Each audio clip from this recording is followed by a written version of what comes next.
Hello? Hello? Hello?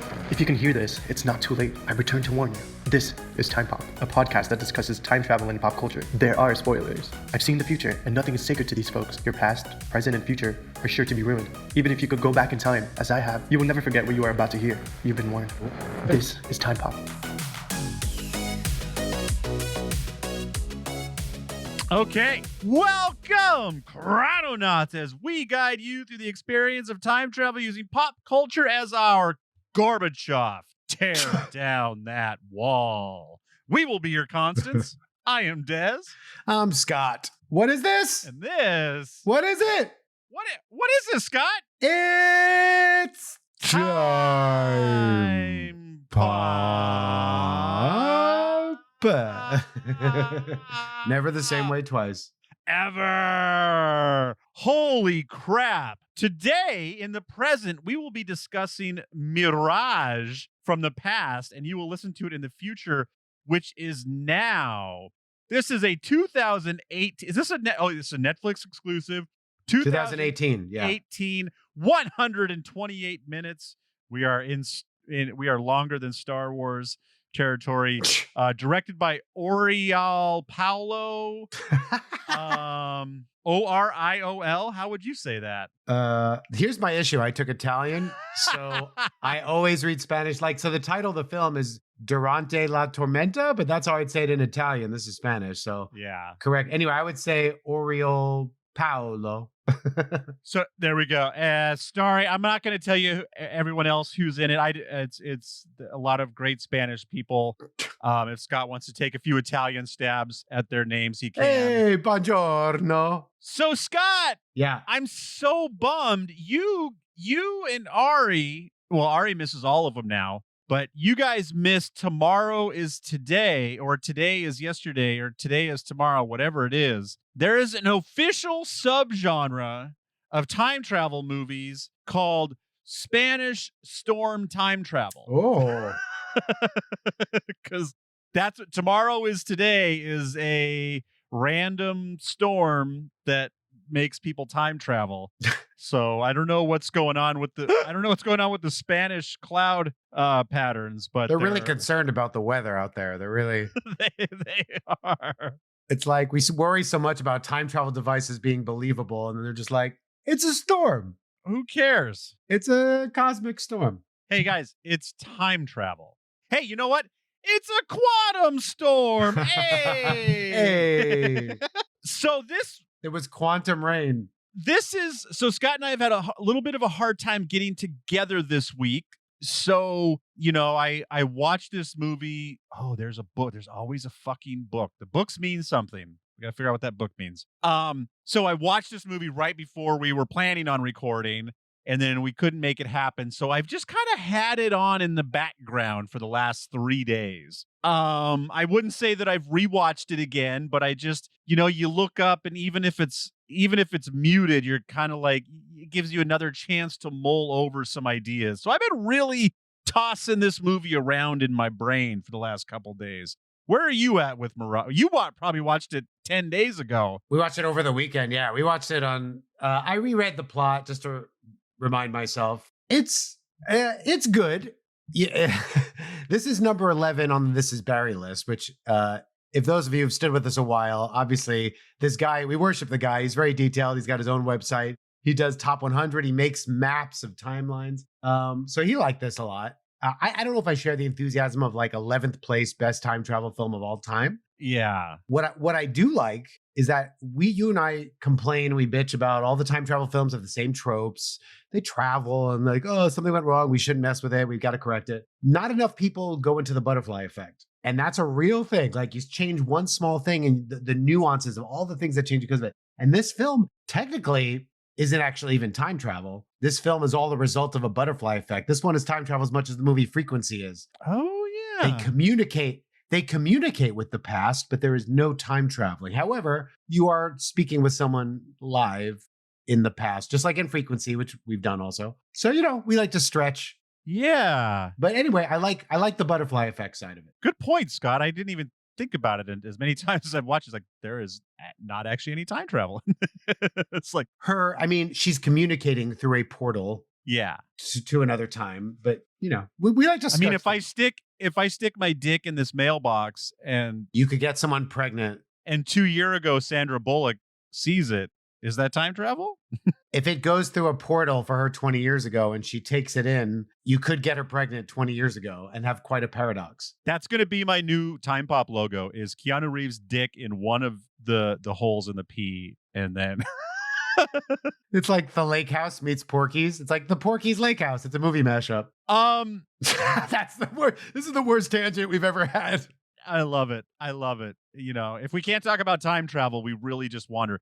This is probably a top 10 film that we've seen, like as far as like a well-made movie.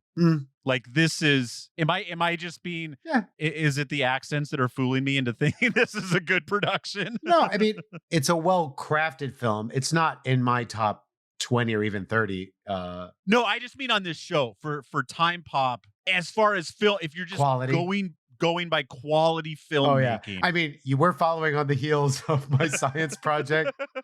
And what else do we do? Oh, and Dreamscape we did for the Patreon. It's, so yes, this is a quality Netflix film. But yeah, what'd you think of it? I really, really like it. Like it's okay. Again, because I think if we talk about this movie on time, I'm not as excited. I mean, who knows? Maybe when we talk about it, enough things come out. But the stuff that bothered me kind of got flushed out the more I thought about it. Because there's some things in it that I'm just like, why is that in here? Like, you could have cut that out and got this movie under 2 hours. Like at the beginning when she's talking to her daughter's friend, like when her friend is like, I want to come over. And they're like, oh, right. And you're just like, that is a fucking unnecessary tangent, but that is actually a well-placed personal item for the next time when she runs into the school and is looking for Gloria. True. If we hadn't met that little girl and she just runs into class and starts shaking this 6-year-old, we're like, whoa, lady, because they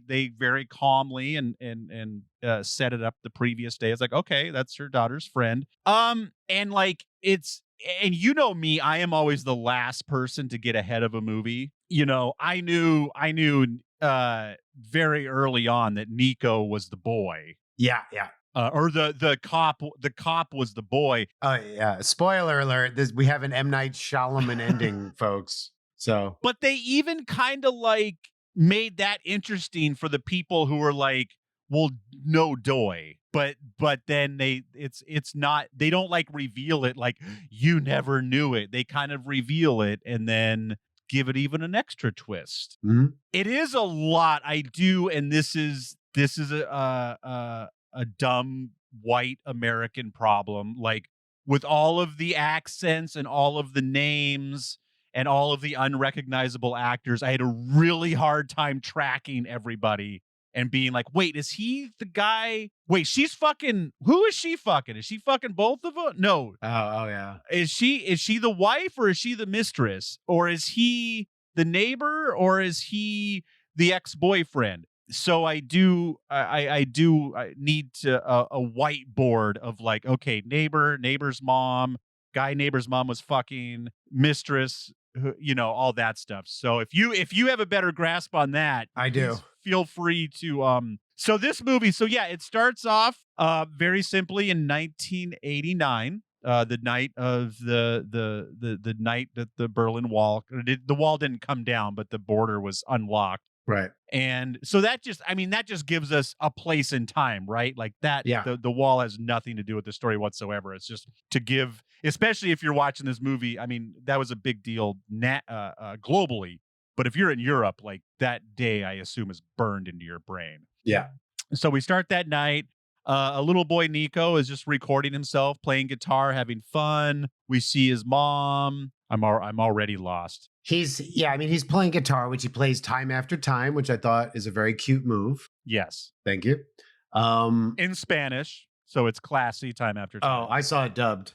Oh, I watched it dubbed too. Okay. But what's funny is I had to turn off the subtitles because the subtitles were written separately from the dub. Like the subtitles didn't match my English dub. The subtitles were there for if you had Spanish on, the subtitles would just help you keep up with the story, not actually a script check Right. So He's recording this on camera. There's a big storm that night. He hears some ruckus go across from the neighbors. He goes to look.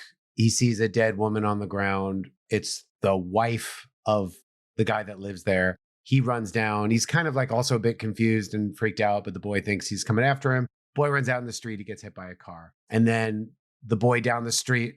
So his friend lives there, right? Yeah. Where is he? Wait, hold up. His friend. Niko's friend, does it? Yeah. That's he lives in that house. Yeah, that's his mom. Where is he while this murder? He was out playing with friends. He's the boy when the kids come up on the bikes and they see the dead body. He's the kid that really stops and looks at his dad. Oh, okay. Yeah. I felt like it was later. I felt like it was like. And then we fast forward to present day. There's a woman in a house with a baby. She's our main protagonist. Her daughter's sleeping in bed with her. The daughter's complaining they just moved into a new house. They're talking to the husband on the phone. It's like, oh, sorry, I'm busy at work. Love you so much, whatever. Eventually, the husband's home and they find a secret room that's got the same camera. It's the same house years later after the boy died. And they see the camera set up and there's a storm just like that night. So this house has been empty for. Or they just lived there or it was empty. Yeah, I don't know. Because that's. Oh, yeah. Because I guess they just kind of in this timeline, where is Niko's mom? We don't know. In timeline prime. She might have just moved away, sold the house. They don't get into it. Yeah, they kind of. I think basically we're supposed to think that they just kind of forgot about the house because they were worried about what they thought was Niko's breakdown. Right. Mental breakdown. You're a mental breakdown. Fuck, I'm gonna have one talking about this movie. That's for sure. So yeah, and they find a box of tapes too. So they're like, oh, cool. Like, let's see what's going on. They watch all these tapes. It's all just this kid playing his music, and then they go to bed, and then well, it starts playing on its own, right? There's some weird stuff happening after she goes to bed. Yeah, she wakes up. But do they have the argument about the matches? Before, is that this night? I think that's this night before. Yeah, I don't remember. I know she sees, it might be the next day or maybe it's that night. She sees matches in his like pocket and she's like, what's this from? And he makes some joke like, you're trying to control me. But then he's like, haha, I love you. Oh, they go to dinner at the neighbor's house, who is the woman. So this is the mistress then that's living? No. The mistress is the mother of the friend. The mistress is the mother of the friend. Yes. The mistress is the one who killed the wife by accident. That's right. So and that's why that's why in this world, the neighbor, she's kind of a space case. She's kind of went crazy because she blamed herself for the kid's death all these years because of her affair. So that's why she's a little bit loopy. So they go over there. So they have dinner with Niko's old friend and the mistress. Oh, I guess not Niko's. No, Niko's old friend is dead. So who is this guy again? This is the mistress's son? Yeah. Okay. They were just friends. Those kids were friends anyway because they were neighbors. But yeah. Oh, wait, I'm sorry. He's the mistress's son. So he does not live in the house. He's the mistress's son. He does now. Yes, in this reality. But he didn't then. Right. He didn't. So after that happened, she just went crazy and he's had to take care of her. That's right. Yeah. But he knew the son, they of course grew up in the neighborhood, so they knew the story. So they're talking about these tapes they found from Niko, and like Scott said, the mother is very just like, can we stop talking about this, please? Because she's already been freaking out that day because she can see the storm brewing, the same storm brewing that happened the night that this all went down the first time. So our main couple is Vera, Angel, and David. Oh, and Chloe. No, it's not. No, David. You're right, David. Angel's the guy across the street. Yeah. Vera, David, and Chloe are the new people that moved into Niko's old house that still has the camera in it. Yeah. And then Angel is the dad who has the affair. And Hilda, is it? I don't remember her name. Oh, Aetor and Hilda are the mistress and the son who live in the house now. That's right. Where is the dad at this point? Is he? Yeah, we are out of the picture. He's got, yeah. Oh, anyway, sorry. What I'm getting at is, so it's kind of weird who gets interested because it seems like Vera would be the one at home Googling everything, but it's actually David who goes home and Googles everything about this murder that happened and or this missing person that happened and the death of the son. So Vera's just like, oh, that's weird. They go to bed, the TV kicks on, Vera goes to check it out, and that's when she sees Niko, and they realize that's another thing too. So she finds a book of matches of David's and says, "Are you smoking again?" He gives her a lot of shit. Like this is a weird little view into their relationship because he's like, "Are you trying to control me?" And he's like kind of fucking with her, and then he starts laughing. Anyways, he's like, "It's no big deal." He's like, "Yes, I had a cigarette. It's no big deal. It's just one." He throws the book of matches out the window. Go to bed. Vera wakes up, sees the TV, starts talking to young Niko. They realize pretty quickly that this is happening in real time. And then my nitpick, I'm going to nitpick on the time travel now. Yeah. So the theory of the time communication is through this camera and the storm. And because of that, at the right time, she communicates with Niko in the past. I don't know. I'm always looking for the science or the supernatural. I'd be okay if it was one of those because they're doing, the cameras touch at the same time in the same exact way. But like the fact that it's like there was this storm and they use the camera as a conduit and they touch at the same time. I like the two things to make time travel. I don't know why I have a problem with it. It's my own nitpick. I don't, because I feel like if time travel gets invented, it's going to be signals first. We're not going to send a rat. We're not going to send a rat back in time on day one. We're going to. Did frequency have a storm also?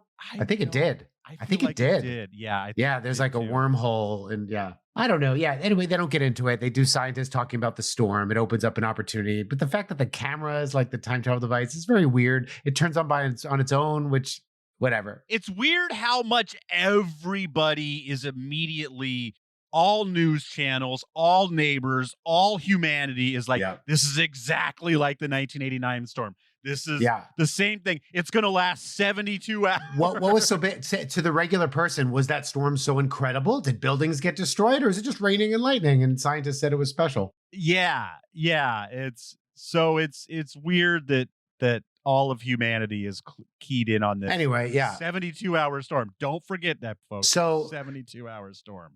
In the present day, they have a dinner with the neighbor and his kind of crazy mom, and the story of the boy comes up because that was his friend who lived in their house, and so they tell about it. So it's fresh on the brains. When they get back to their house that night, when she goes up to the camera and it's turning on, she knows that story now. And eventually, her and Niko have the whole like, "Who are you? How can you hear me?" And then she realizes who it is, and she tells him not to go outside to the neighbors, that he would die. And then I think he does go, but it's too late. By the time he goes outside, the car that hit him had passed. Yeah. So she's changed. And he's confused, so then he doesn't run into the house. Right. And see the murder. Right. So she goes, actually, I don't know if she goes to sleep. She just wakes up, right? She wakes up and she's like, where am I? And where's Gloria, my daughter? And so she makes the rounds. It's weird. I just realized it's interesting that we, instead of immediately jumping to the next morning in present time, we jump to the next morning in Niko. So they immediately show us that Niko is alive. Oh, right. The next morning. And this is another thing where there's, that's right. She says, because when they're talking over dinner, the boy says, "I'll never forget that day because it knocked out the clock tower at school, knocking out all of our electricity at school, and we ended up getting 2 days off." Yeah. So she says, so he's still just like, you crazy old lady. You believe what happened. Yeah. And she goes, "Don't worry." She goes, "Tomorrow, when you go to school and it's shut down, then you'll know that it's true." And so we kind of see that. And then Vera goes to sleep, wakes up, and nobody is there. Is she? Oh, she's in the hospital. Why did she wake up? Oh, she's working. Yeah, she's working. In the original timeline, we didn't mention this. She apparently was going to be a doctor, and then she had a kid. So she's became like a doctor's assistant or whatever. Yeah. So now all of a sudden they're like, "Hey, you're doing the surgery. You are." The main nurse are just like, no, I'm not. What are you talking about? So two things happen at her day at work. They solidify that she is not the doctor. She could have been, but she's not. And her friend says, did you move it? Who she thinks is her friend says, did you guys move? And she goes, I don't remember telling you that. And then the woman quickly covers it up and says, oh, well, everyone knows. The whole hospital knows about your movie. Anyways. So everything in this movie is really, like you said, it's well crafted. Everything has a reason. Yeah. Right? So she's freaking out. She's got all of her memories at this point are from timeline 1, which is her being a nurse and a mother. Right. But she's in timeline 2 where everyone remembers her as the head doctor, the one who's going to perform this big surgery. Right. So yeah, she has no idea what's going on. And then unfortunately, again, I sound like a bitchy critic. We watch her through a series of like, no one knows her daughter doesn't exist, no one recognizes her, and it just doesn't sink in.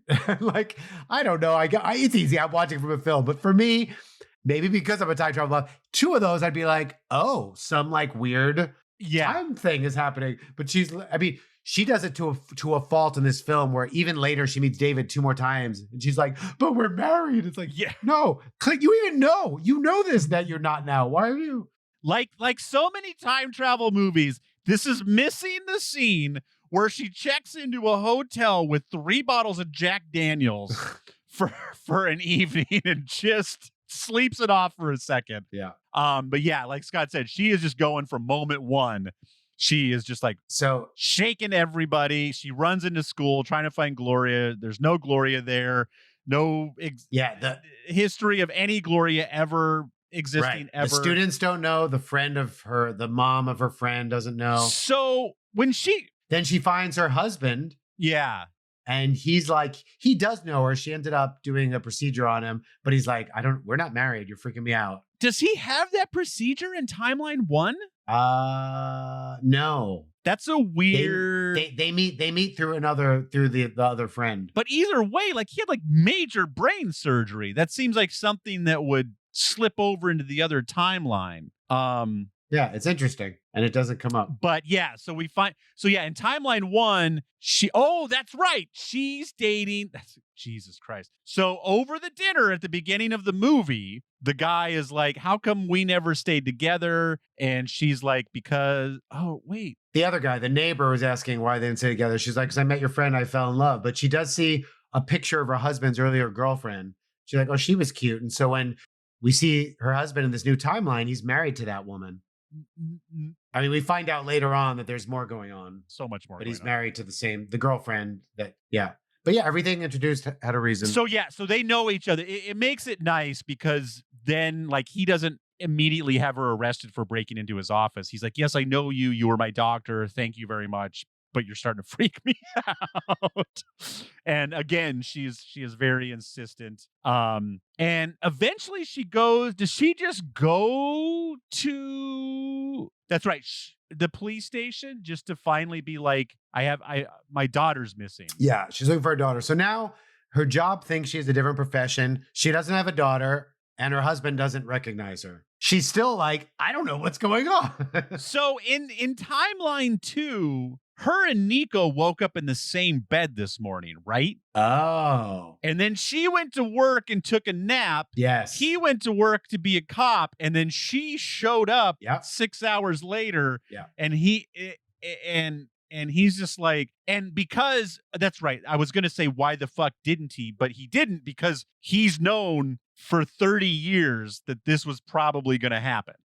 And because he still remembers, he has the memory of being an 8-year-old boy and this lady talking to him. And oh my God, yeah. He's just waiting for it to happen. And so now, he's got this kind of confused look on his face the whole time, just like, I just got to ride this out because I don't want to freak her out any more than she already is. But the moment I've been waiting my whole life for is now happening. And so I'm going to just kind of walk with her through it. Yeah. So he's just kind of like, she's at the police station. Right. This guy takes all of her notes. He like doesn't believe her, but he doesn't not believe her. Right. He wants proof. He's being a very kind. Right. He's not giving her the usually, bitch, you're crazy. I go to this white padded room for a little I while. want to watch the movie again. You watch it a second time, knowing what we know. Does that hold up in the scene? His reactions to her, like I'm looking at it right now, and I think it is because, again, like if he didn't have the memories, like if for some reason they just jumped straight to timeline 3 and he didn't grow up knowing that this woman warned him of his impending doom. But the more I'm looking at it, the more I'm like, okay, he's been waiting 30 years for this day, and he's just gonna ride it out now. Yeah. So in timeline 2, oh my God, I keep thinking I'm doing a good job explaining this, but in order, but I totally am not, because there's the whole train debacle. When do we talk about the train?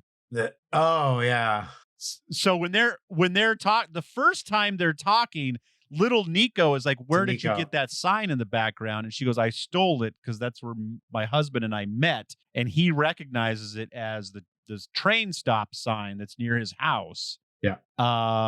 So once he's saved in timeline 2, he spends the majority of his life.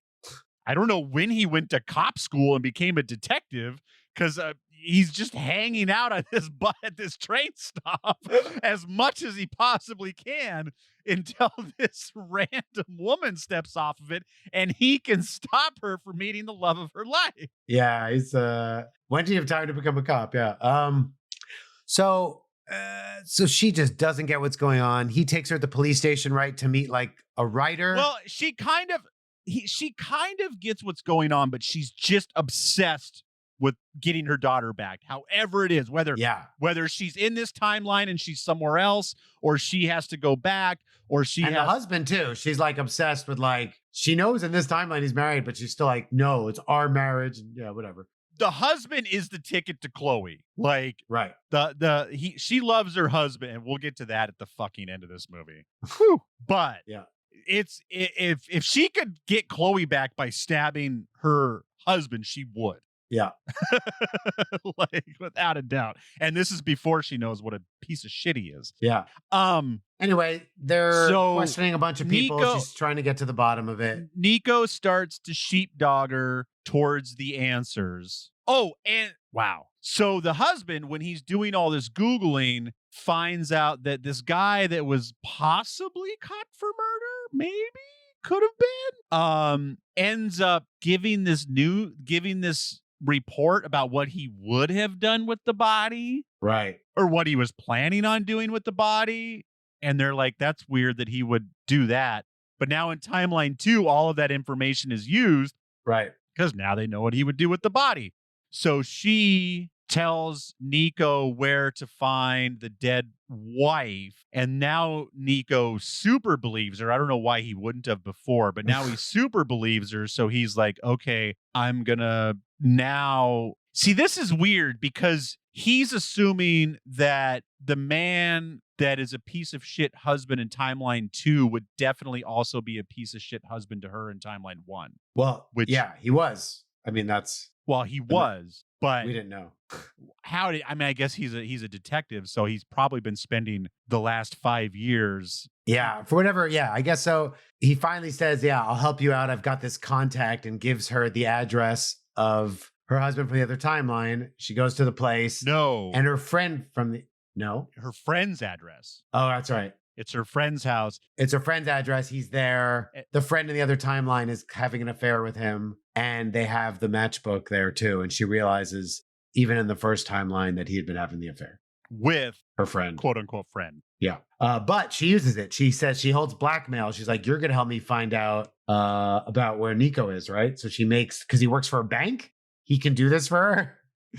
He can find missing people. So she's going to make him find Niko. Yeah. I forget what he finds. Eventually, I think the guy that's Niko just confesses it in a big meeting, right? Before, I know we're jumping around, but so Niko in timeline 2 sneaks into the house as a 9-year-old, sneaks into the house where the murder took place and sees the guy chop the woman up. Right. Oh, that's right. So that's what it is. So he sees him chop the woman up. He's hiding under the bed, sees the neighbor chop the woman up and put her in bags, but he doesn't know where he took it. And that's the loop that Vera closed. Was I know the suitcases are buried under the butcher shop. So he grew up trying to solve this case, but couldn't. And now Vera has helped him solve the case that he spent his whole life solving. Yeah. So now he's totally going to help her solve the case of the shitty husband. Yeah, why? That's right. So yeah, so she still doesn't know that the detective is Niko. Yeah, blackmails the husband. Yeah, why would Niko? What was it? What are you asking? Some kind of account or deal or something. Maybe it's the house. Maybe because Niko owns the house or something. And then she goes to. That's right. She goes to her house, and that's when the new wife is there. And this is the house where the tape recorders. She realizes that someone has already broken in. So Vera walks in, sees that someone else broke in, can't find the tape recorder, the video camera, and assumes that someone else broke in to take it. And then that's when she's like, Niko probably took it. I need to find Niko. Anyway, they have that big meeting. There's a big reveal where Niko confesses his whole past. I'm sorry. Were you able to see how the painting changes? I don't even know if the painting did change, but they focused on that painting 3 or 4 times of the neighbor and a woman. And I assume it changes from the mistress to the... Oh, yeah, it did change. Yes, it does. Okay. Yeah. Okay. It's the wife and it's the mistress. When the mistress ends up marrying him, then it's them. When it's the wife, it's her. Yeah, it's different. Okay. Anyway, Niko has his big confession. He kind of does a flashback of his whole life, right? He was so affected by that. He told the police. No one believed him. They put him in mental institutions, right? She eventually took him and moved away, I think. And then he ended up, it was so important to him. He got involved with being a police officer, but he also became obsessed with the woman. And his one clue was that train station, like you said. So he goes there day after day and eventually. So tell me, I think this is, like I said, I keep looking for things that could be excised from this movie to get it under 2 hours. The author, they could have gotten around that author. There was no... Agreed. There was no... She let... Just to get the info out, just to have a reason that someone would record all this info. That's all. Oh, that's right. That's right. Yeah. Without finding the mom, because the mom would have never talked to her. Right. But this random author was like, yeah, I have all these notes and information. Okay. So I guess so. And it's another person that's she wrote a book about this exact thing happening, about time travel through a video camera that was total fiction. And now she's learning that fact is stranger than fiction. Yeah. It is, Scott. So Niko ended up, waiting for the woman, and then he met her. He got on the train, and then she falls into Niko instead of that other guy, the guy that she ended up befriending and would later introduce her to her husband. So in this timeline, she just meets and falls in love with Niko, which is why they don't have children, but she becomes the brain surgeon she always wanted to be. And let that be a lesson to you people out there. You want to be successful, don't have kids. Sacrificed it all. So why? Because Niko plants his mom on, at some point he's like, yeah, I made sure that Niko's mom says, he made me stay. He asked me to stay here until you showed up. See, okay, that's right. I forget that this has been her mother-in-law for 10 years now. Yeah. So he spills all this to her, and now she's remembering. When she touches someone, she remembers the things. So she's in love with this guy, and she knows the other guy was a douchebag, but she still misses her daughter. And he says all these things he did. He lived a lifetime obsessed with her. He had to wait for her to experience this, to tell her everything. And now she does. And she's like, cool, we got to go change it. And he's like, but wait, we're not going to be together. You're going to go back to the other. And she's like, yeah, we got to change it. And he doesn't want to. I just realized why the Berlin Wall is integral to the plot, because that's where he says the wife went. Oh, that's right.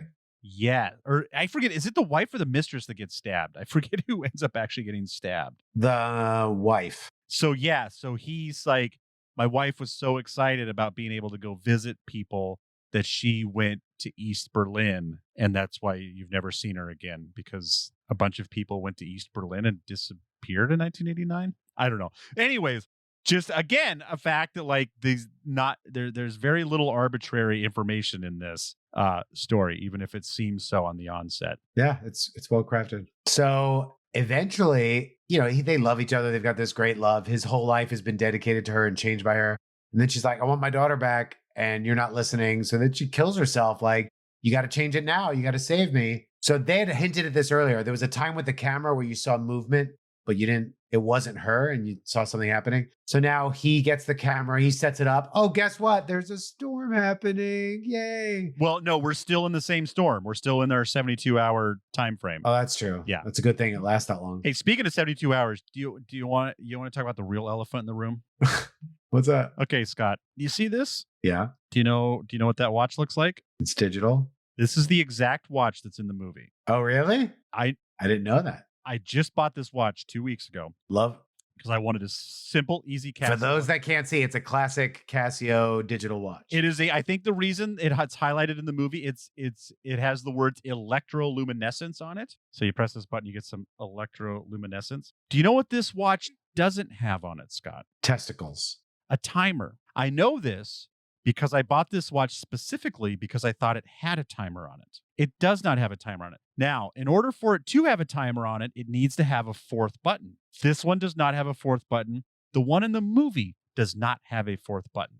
I triple checked to see if he had a better Casio than I did. He does not. Not only that, in the top of the watch, when they start the timer, the letters ST appear on the top of that watch. What does ST stand for? Stopwatch. That means that somehow they started the stopwatch, let it go for 19 hours, and then reversed the film. This was really long for this payoff. No, it's not, Scott. I have factual information of the hoops they jumped instead of. I have another watch. I have a Casio right there that has a timer on it. You could have just used that Casio and not waited 19 hours to record this watch and reverse it. There you go, folks. That's my worth it. Worth it. So back on the older Nikko talks to younger Nikko. That's a cool concept, right? You're talking to yourself. We don't see the message, but eventually I think he warns him. It's like you have to not only not die and go across the neighbors and get hit by a car, but you have to not become obsessed with her and let her meet this guy, become the husband, have Gloria, but still become a police officer, whatever, and not go after this thing until the right time. But keep track of her. Yeah, keep track of her. So it's like really specific. It's this way could she get, and so her timeline is back. She falls on the train, meets the guy, and she meets the husband, has the daughter, runs outside and digs up the matches. So here's what's weird. Why does she remember now? Well, all the timelines. She remembers everything. In Barry's discussion about it, and I think even in Wikipedia, they mentioned twice, like before her memories fade. I feel like that's everybody assuming this is exactly like the butterfly effect. Yeah. She gets new memories, but I don't see any evidence that her current memories are fading. Yeah, this is everything that she's experienced is her direct history of events, and I don't think she's going to forget them anytime soon. But why is she remembering new timelines? Nikko does because he spoke. Who remembers new timelines and who doesn't? Why should she do it? She's not the one who had the conversation to make it happen.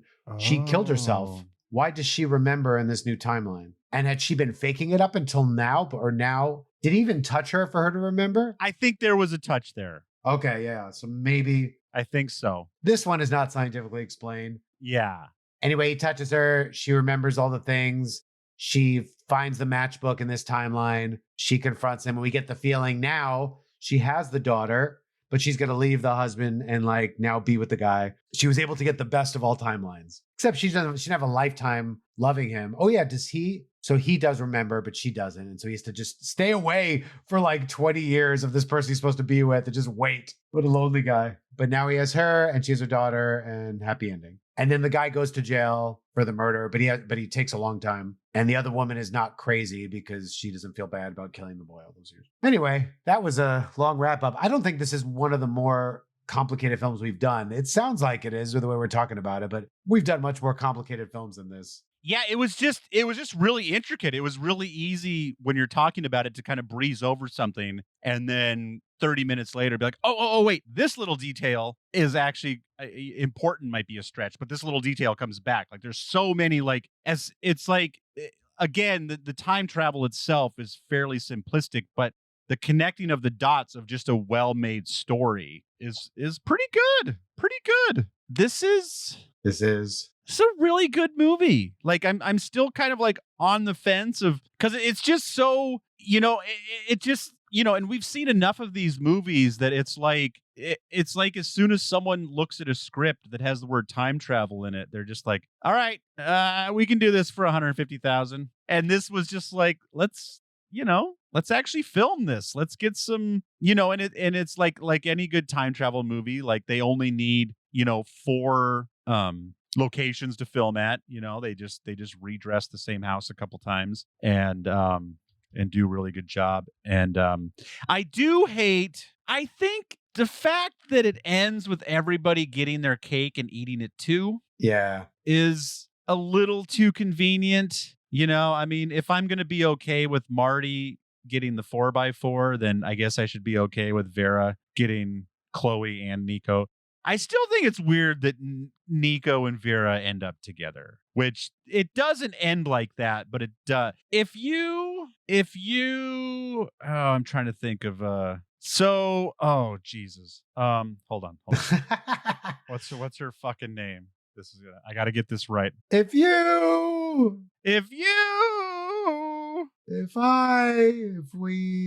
Okay, a 1984 Scott Lifton falls in love with Kim Cattrall watching Police Academy.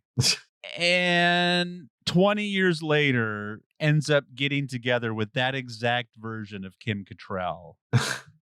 My metaphor just fell apart. Either way, my point being,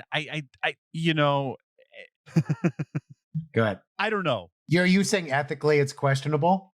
It's not questionably ethical. It's just fucking weird. I mean, since he's a kid. Oh, her from a future. They're actually around the same age, but her from the future talked to him as a kid. But you first had a crush on someone so much older than you, but then you were the same age. It's a weird thing. It's a paradox of sorts. I mean, I guess she knows she hung out with the older version of him a long time without realizing he was young Niko. So she kind of got a crush on this age-appropriate gentleman before she realized it was the kid who crushed on her 20 years ago. Ethically, it's fine. But it's fucking weird. It's got to go through some ethical filters. We're working on it. Yeah. It's like you got a crush on your mom's friend, and then 20 years later, and that's weird too, because then 20 years later, your mom's friend would be 50 and you're 23, which is fine. I'm nothing wrong with older ladies, but it's still like, it screams of not moving forward. Like I mostly just feel sorry for Niko that, all of his relationships were doomed all through high school and college, because all he was thinking about was when this super hot, awesome. She was in the spank bank when he was a teenager. Is that what you're saying? Yeah. And when he was dating Sarah, and when he was, he was spanking on Vera the whole time. Yeah. You want to hear something interesting? Yeah. Not a whiff of this movie on Rotten Tomatoes. No, weird. I don't know if I'm pretty sure that's not like a Netflix thing. Yeah. But let me see if there's any. I'm just curious what those guys don't watch foreign films. Other people. Are there no reviews here either? Oh, here we go. I was gonna say, don't. Here's someone who likes 7 out of 10. 25 years separate 2 electrical storms through which 2 people have an interaction and changes the future for one and the reality for other. After the change, there are only 72 hours to find. Well, that's not a critique. That it's a synopsis, is what that is. Yeah. I like this person already. I haven't read the whole thing yet. 8 out of 10. I have become a huge fan of time travel-ish movies. and psychology thrillers lately. In fact, I would admit that the series Dark on Netflix is still my top 5 Netflix original, and you should totally watch it if you haven't already. Anyway, I really enjoyed Mirage. Hey, Kanku Kevin, check out TimePop. You into time travel-ish movies? Holy shit. You are our person. Yeah. Interesting concept with pretty intense moments, but too many obnoxious, irrational characters. What? I was excited seeing this title on my Netflix recommendations list since I'm a big fan of Spanish thrillers. This one started off well enough, but became more and more unbelievable and annoying the further we went through it. The characters' actions just didn't make sense. A few examples. The kid. What kid runs into a neighbor's house when he sees them arguing violently? The mother. I understand that the whole time travel parallel universe thing would be confusing, but the mother, who is intelligent enough considering she's a surgeon, just can't seem to get a grip on the professor. Yeah. This is it's a lot. Her not getting a grip on it takes way too long. That's where they always, you know how you get over that in a movie script? Introduce a child. If someone's only motivation is to get their fucking kid back, there's no rationale left for that person. Yeah. That entire concept ruined the show Blacklist for me. I know you've got a kid, lady. We get it. Yeah. The professor. This is the most ridiculous character in the movie. She wrote a book about time travel and parallel universes based on what the kid's mother told her, but failed to talk to the kid or even find out if the kid existed. Absolutely ridiculous. The cop, does he have anything better to do with his job than to keep chasing down the mother? First off, how does he find her at the airport? Then why attend a university lecture with the mother when you could just call the professor? Then later, when we find out he's married to the mother, why didn't the other cops mention the fact that it's pretty stinking weird that she knew where the body was buried? And this is to say nothing of the creepiness that he essentially planned to manipulate this mother to be with him since childhood. Yeah. This isn't even the full list of issues with the movie. Wow. With more rational characters and no ridiculous professor segment, this could have been a much better movie. Okay, so. Wow, passionate. Yeah. And also, so just to like make everything wrap up, she solves the murder in timeline 3-2. Yeah. Like, it's just like timeline, it's just a little too. It's well crafted. The more we've talked about it, I at least appreciate it is a smartly designed, they thought of everything. Everything has a reason film. Yeah. To me, does it have the exciting watchability or the cool science time travel stuff? No, that's my downside of it. It's a lot of her going, but you're my husband, but my daughter exists. I'm not a surgeon. And like just not getting it. And it's not like this randomly happened. She actually did some time travel shit. She talked to a guy in another timeline. It doesn't take a lot to put that together. If she just woke up and something happened randomly, I almost get it a little more. But like, think about what you just did. It makes sense. Yeah. He didn't do that now. Think like, figure it out and stop nagging this poor guy who's not your husband and yelling at. Yeah, it's almost like it would have made more sense if the husband did the talking and then she woke up in a different timeline. Yeah. But you're right. Yeah. With the memory of like, you know what you did, lady. Like, I know this is fucking weird. Yeah. I know this is fucking weird, but you can connect these weird dots. So yeah, it's a good film. It's well crafted. I like the butterfly effect aspect. It doesn't have time travel. The science is not great. And the rewatchability factor for me is low. It's not funny or easy like a hot tub time machine. And it's not as like interesting to me as like an Interstellar. But it's a well-crafted film. I'm going to shoot from the hip here, Scott. Yeah. 8/10. Wow. I'm going to go 8/10. I need to know some of my other ratings for this. I need to know what's around like 6/15 because there's certain films it shouldn't be more. I like Happy Death Day better. All right. Okay, I'll let you adjust it. But I want to know what your My gut is 6/15. Your no scope in 6/15. Okay. Yeah. It's a finely crafted film, but like I said, those two factors are big for me. You're either the Groundhog Day hot tub time machine and you're fun to watch, or you're really like interesting, you're really exploring this concept scientifically. I'm not getting any of those things. So unfortunately it doesn't go high, even though it's crafted. So 57 seconds is 6 o'clock. Okay. Doctor Who Blink is 6 o'clock. Okay. Totally Killer is 6:30. Okay. You got Scrooged at 7. I think 6:15. I think 6:15. I think everything 6:15. I think 6:15 is about right. Yeah. All right. I'm doing it. All right, we are an hour and 55 minutes. We are one Star Wars Episode 4 apart. Oh, fantastic, Scott! Thank you so much. I hope you have a good study time. All right, keep me posted on what happens for you. I will, and we'll whenever you get a chance, do some research about our top 30, and whenever we get a chance to record next, we'll do our top 30.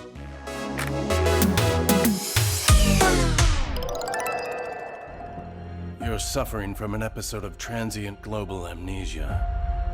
What I want to know is if my daughter is okay. This is the time I have to find my daughter.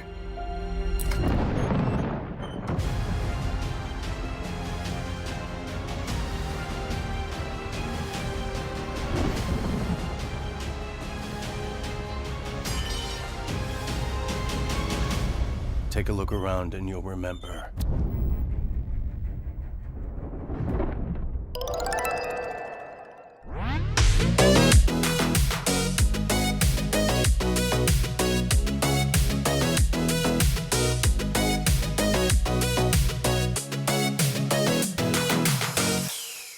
Mixed and edited by Desmond McNeese for We Mixed It, LLC. Go to whatsoundsawesome.com